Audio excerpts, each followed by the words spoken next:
the 5 minutes of pain. Okay, how many times do you snooze to get out of freaking bed? Yeah, how many times do I have to say freaking in a freaking video? All right, so how do you get out of bed in the morning? You just kind of turn over and fall out. Depending on how high up your bed is, if you fall out of your bed, it's gonna hurt. And all of a sudden you're in pain, the day began. So the question is, how do you get out of bed in the morning? How do I find that motivation to get out of bed? And there's a ton of opinions on how to do that.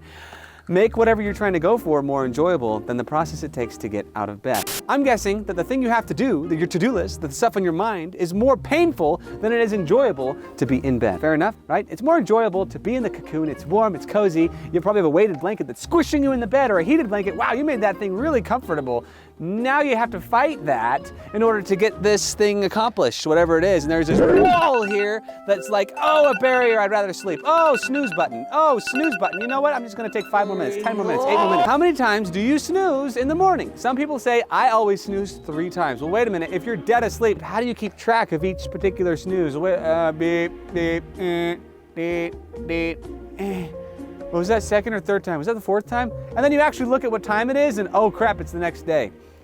That's happened to me too. You have to make this more enjoyable than this. Well, how do you do that when this is so comfortable? Literally, sleeping is bliss, right? It's like the ultimate bliss. It's like paradise. How can you make anything in this world more enjoyable than the world of dreams? Well, you have to wake up because the body's gonna wake you up otherwise. Your mind's gonna wake you up otherwise. Something's gonna pull you out of bed because now you're in a fearful mindset. This is the entire issue that we're battling. This fear, icky side versus the pleasurable paradise side, right? So there's this wall here that we're putting up. We're gonna call this wall the 5 minutes of pain. I went through some serious depression early in my 20s where a mentor of mine basically slapped me in the face and said, learn this lesson and it will bless your life. And it has. So listen closely to what he said.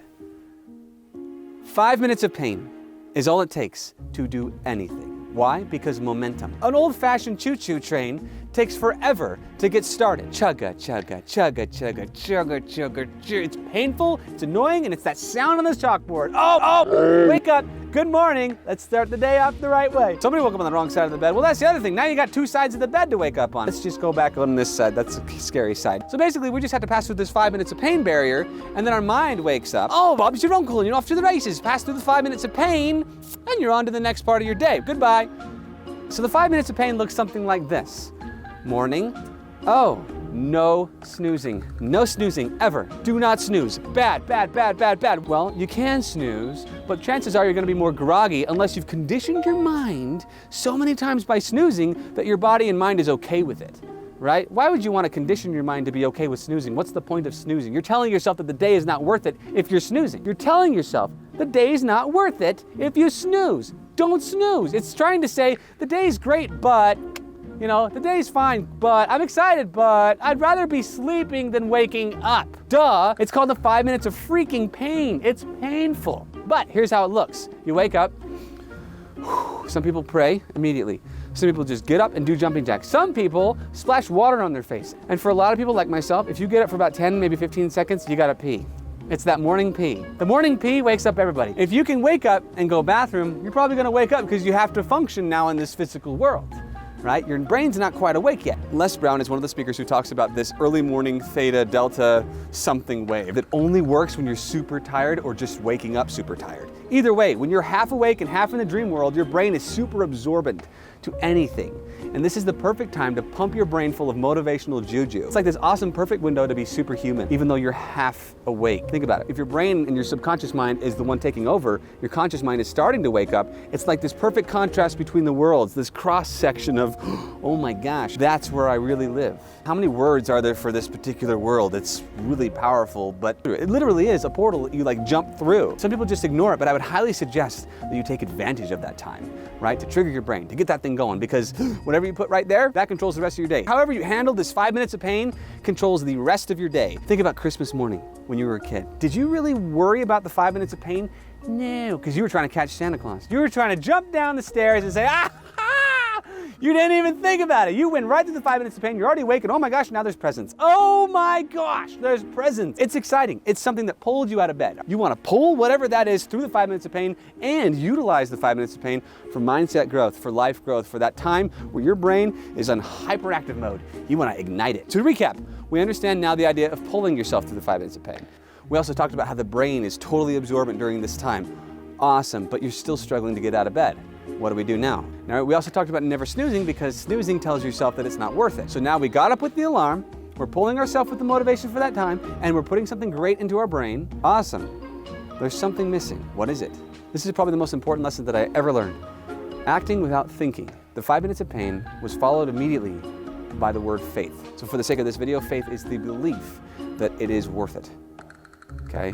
And that a lot of the times goes without thought. Tony Robbins says, out of your bed and into your shoes. Brian Tracy talks about eat that frog, because if you handle the most intense and most painful thing of the day first, the rest of your day is easy. And I'm going to guess that the most difficult thing for you is some form of exercise. It is for most people. You're moving, you're going through pain.